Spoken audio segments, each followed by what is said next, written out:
with employees, with team members. And one of the things that I hear a lot is that people talk about having not been able to find good staff, or finding it hard to get people to do things the way they want them to do it.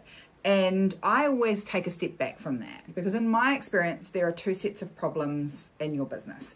There are system problems and people problems.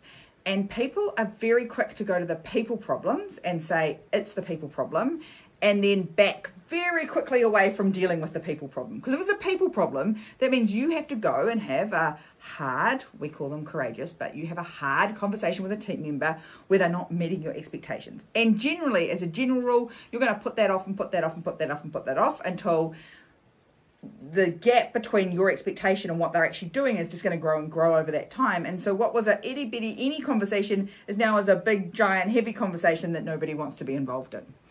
Instead, I say your problem's probably coming from the fact that your expectations aren't clear. And there's two sets of expectations in every business.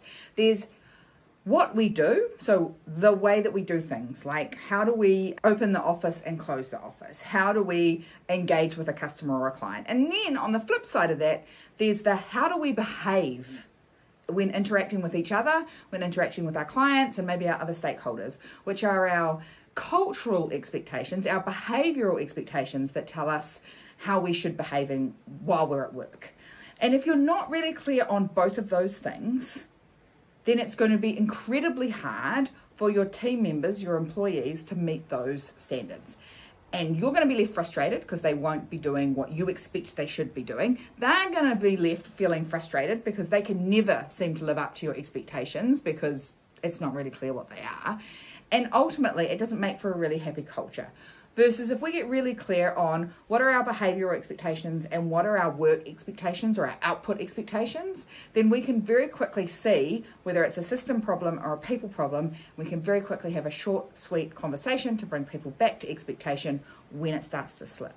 So instead of thinking about, oh God, it's really hard to find good people, I want to know, is it really clear what your expectations are? Do you have a clear set of systems? Do you have a clear set of values? And do you use them every single day in your business?